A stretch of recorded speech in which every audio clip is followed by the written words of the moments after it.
वंदे मातरम। आज से इस यूट्यूब चैनल में आप सभी का हार्दिक स्वागत है। आइए आज आप लोग को मैं बताने वाला हूँ सर्वांग समता, है ना। ये जो पाठ है सर्वांग समता, है ना, इसके अंतर्गत मैं आप लोग को बताने वाला हूँ ज्यामिति में सर्वांग समता। जो बोलते हैं इसकी सर्वांग समता, एक आकृति तो दूसरे आकृति के ऊपर में जब हम रखते हैं एक दूसरे तो पूर्ण रूप से ढक लेता है तो वो आपस में सर्वांग समता कहलाता है ना। ये तो हो गया आकृति के बारे में। जब यहाँ पर ज्यामिति में सर्वांग समता हम बनाएंगे, मतलब रेखाखंड में, त्रिभुज में, चतुर्भुज में या त्रिकोण में, इस प्रकार से सर्वांग समता बनाएंगे, तब कैसे हमें पता चलेगा कि यहाँ दोनों सर्वांग समता है ना, या सर्वांग सम है। तो इस बारे में आज आप लोग को मैं बताने वाला हूँ। तो कृपया करके मेरा वीडियो तो लास्ट तक जरूर देखिए कि इसमें सर्वांग समता कैसे हमें बताना है ना। तो इसमें सबसे पहले मैं आप लोग को बताना चाहूंगा ज्यामिति में सर्वांग समता के अंतर्गत रेखाखंडों की सर्वांग समता, है ना। यहाँ पर दो रेखाखंडों की सर्वांग समता, ठीक है। रेखाखंडों है जो भी दिया रहता है ना, तो उन दोनों क्या आपस में सर्वांग सम हो सकते हैं या नहीं हो सकते, या तब होते हैं, है ना। इसके बारे में आप लोग तो मैं विस्तार पूर्वक अभी जानकारी बताने वाला हूँ, ठीक है। तो ध्यान से देखते रहिए और सुनते रहिए। पहला नंबर देते हैं रेखाखंडों की सर्वांग समता। यहाँ पर पहला नंबर देते हैं रेखाखंडों की सर्वांग समता, है ना। यहाँ पर दो रेखाखंड तभी सर्वांग सम होंगी जब उनकी लंबाइयां समान होंगी, है ना। यहाँ पर स्पष्ट रूप से लिख दिया हूं मैं, दो रेखाखंड तभी सर्वांग सम होंगे जब उनकी लंबाइयां समान हो, है ना। समान हो जाए तभी हम बोल सकते हैं कि ये दोनों रेखाखंड आपस में सर्वांग सम है ना। एग्जाम्पल के तौर पे आप लोग तो अभी मैं बनाकर दिखाता हूँ। देख लीजिए, यहाँ पर मैं दो रेखाखंड सामने में प्रस्तुत किया हूँ, है ना। पहला रेखाखंड जो है ए बी है, इसकी जो लंबाई है 5 सेंटीमीटर है, और दूसरी रेखाखंड है वहां सी डी है जिससे लंबाई 7 सेंटीमीटर है ना। अब इन दोनों तो देखते हैं क्या ये दोनों रेखाखंड तो आपस में हम रखेंगे तो सर्वांग सम है क्या, एक दूसरे के ऊपर में रखेंगे तो सर्वांग सम है क्या, नहीं।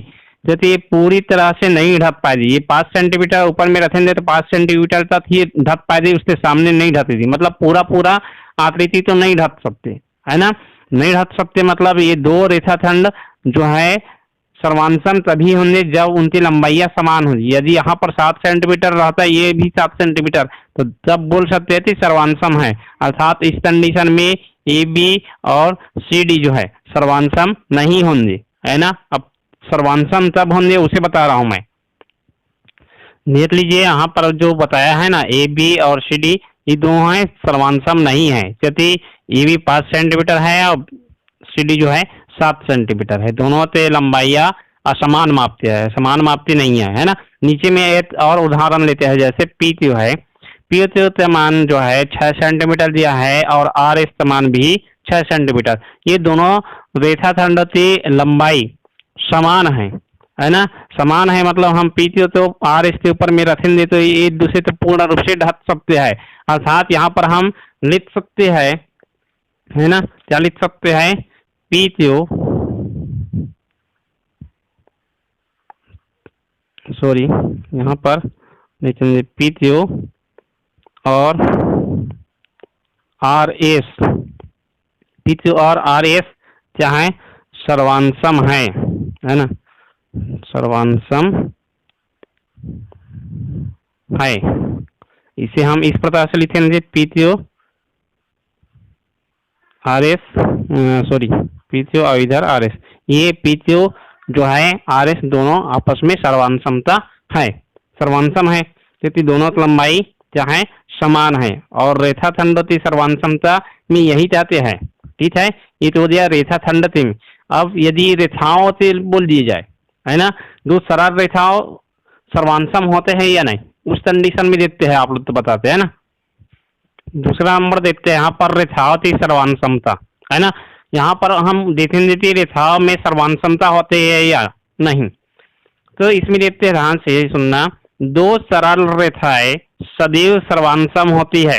यहाँ पर बोला है दो सरल रेखाएं जो है सदैव सर्वांग सम होती है, क्योंकि एक सरल रेखा के ऊपर दूसरी सरल रेखा रखने पर वे एक दूसरे को पूरी तरह से ढक लेगी। बोल रही थी दो सरल रेखा सदैव सर्वांसम होते हैं, है ना, क्योंकि एक सरल रेखा के ऊपर में दूसरी सरल रेखा रखते हैं तो वे एक दूसरे को पूर्ण रूप से ढक लेती। अब कैसे ढकते हैं वो आप लोग तो बताता हूँ भाई। आप लोग तो पता होगा कि जो रेखाओं है ना, रेखाएं है उसकी लंबाई असीमित होती है, वो कितना भी बढ़ सकती है ना।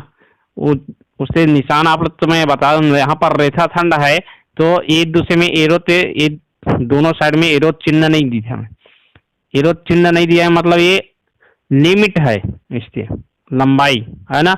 जबकि रेखाओं में लिमिट नहीं होता, असीमित होता है ना, उससे अनलिमिटेड होता है, वो बढ़ता ही रहता है। उस समय अभी आप लोग तो मैं निशान लगाकर बताऊंगा, आकृति बनाकर बताऊंगा, ठीक है, बता रहा हूं मैं। देख सकते हैं इस आकृति के द्वारा, है ना, जो बनाया हूं मैं। यहाँ फर्स्ट में है रेखा फर्स्ट, दूसरा में रेखा सेकंड, है ना, रेखा एक रेखा दो। इसमें हम ए बी सी डी इस प्रकार से नहीं रख सकते क्योंकि इसमें लिमिटेशन नहीं है, अनलिमिटेड है। इससे बढ़ने का जो आकार है, लंबाई है, असीमित है ना, तो हम नहीं कह सकते कि इसकी लंबाई इतना सेंटीमीटर तक ही है, इसलिए इसका माप भी नहीं लिख सकते। तो यहाँ पर हम ये नहीं बोल सकते कि ये रेखा जो है 5 सेंटीमीटर की है, तो 5 सेंटीमीटर की रेखा खंड होते हैं, रेखाएं नहीं होती, है ना। यहीं पर आप लोग तो थोड़ा सा कंफ्यूज होता है, तो कंफ्यूज तो आप लोग तो दूर कर रहा हूँ, है ना। रेखा खंड जो है लिमिट समय में, लिमिट उससे लंबाई जो है लिमिट रहता है ना, और रेखाओं का अनलिमिटेड होता है ना, इतना भी बढ़ सकता है। अर्थात इसमें सीमित मात्रा में रहता है इसकी लंबाई, और रेखाओं की असीमित मात्रा में रहता है। असीमित मतलब अनलिमिटेड, कितना भी बढ़ सकता है। यहाँ पर इन दोनों देखकर आप फर्क निकाल सकते हैं, है ना, परिवर्तन दोनों में क्या डिफरेंस है उसे देख सकते हैं, इससे माप लिख सकते हैं, इसमें माप नहीं लिख सकते। इसमें आप दर्शा सकते हैं ए बी सी डी जो भी है, लेकिन इसमें नहीं दर्शा सकते क्योंकि ये यहीं तक दर्शा रहे है ना, दर्शाएंगे तो ये तो सामने बढ़ने वाला है ना, दोनों तो एरो चिन्ह लगते हैं, मतलब दोनों साइड बढ़ने वाला है निरंतर। तो इस प्रकार से एक रेखा तो दूसरे रेखा के ऊपर में रखते हैं तो क्या हो जाता है, एक दूसरे तो पूर्ण रूप से ढक लेता है। इसलिए हम कह सकते हैं कि दो सरल रेखाएं जो होता है हमेशा या सदैव सर्वांसम होते हैं, ठीक है। तो ये तो हो गया आप लोग तो रेखा खंड की दो कोण सर्वांसम होंगे यदि उनके माप समान हो। दो कोण तभी सर्वांसम होंगे जब उनके माप समान हो। कोण बनाने वाली भुजाओं के माप अलग अलग है या समान है, इससे कोई फर्क नहीं पड़ता। बोला कि दो कोण सर्वांसम होंगे यदि उनके माप समान होंगे तब, है ना। जैसे 60 अंश है तो उसका भी 60 अंश होना चाहिए, इस प्रकार से बोलना है। और कोण बनाने वाले भुजाओं के माप अलग अलग है या समान है, इससे कोई फर्क नहीं पड़ता, इस प्रकार से बोल रहा है। यदि उसकी लंबाई असमान हो गया है ना, तो भी यहाँ पर बोल रहे थे वो दोनों सर्वांसम कह सकते हैं, तो एक दूसरे को पूर्ण रूप से ढक सकते हैं, ये बोल रहा है ना। इस कोण में सर्वांसमता के नियम जो है वहां कह रहा है, ठीक है। तो आइए इसके बारे में देखते हैं। तो हम लोग यहाँ पर आकृति बनाता है, ठीक है। ये थी यहाँ पर मैं कुछ आकृति बनाया हूँ, है ना। ए बी सी कोण ए बी सी, और इसमें है पी क्यू आर। दोनों में देखते हैं, यहाँ पर भी 50 अंश बन रहा है, यहाँ पर भी 50 अंश बन रहा है ना। ए बी का मान जो है 6 सेंटीमीटर दिया है और बी सी का मान 5 सेंटीमीटर। इधर पी क्यू का मान 5 सेंटीमीटर और क्यू आर का मान 6 सेंटीमीटर।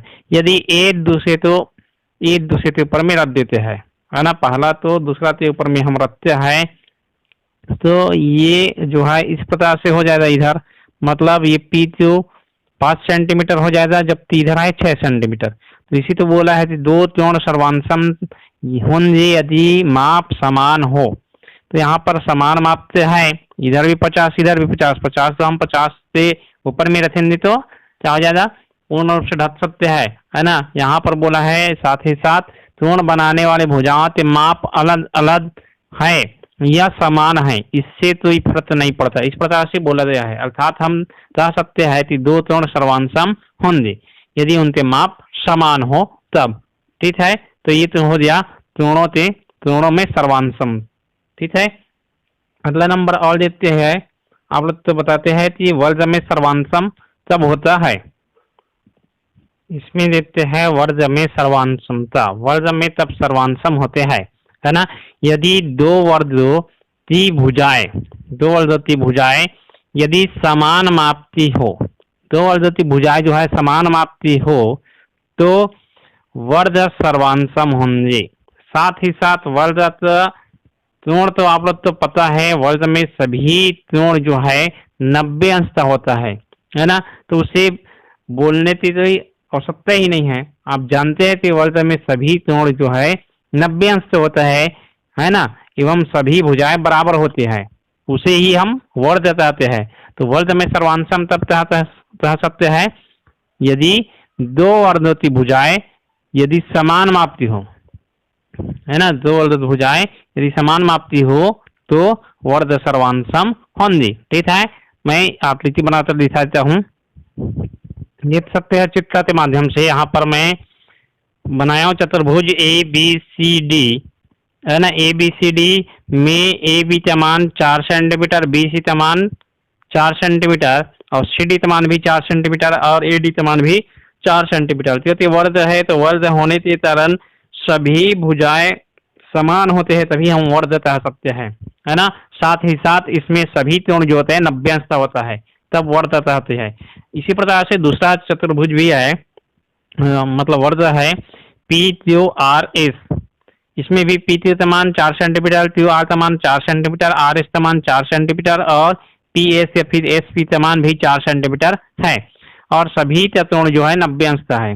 इस प्रकार से हम कह सकते हैं कि चतुर्भुज ABCD, है ना। यहाँ पर हम लिख सकते हैं चतुर्भुज ABCD जो है चतुर्भुज PQRS, ये दोनों आपस में सर्वांसम है।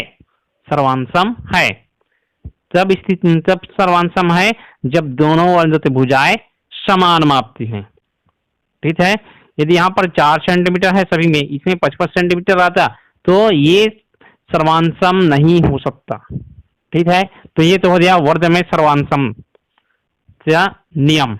ठीक, अब एक और देख लेते हैं, इसमें वृत्त में सर्वांसम तब होता है।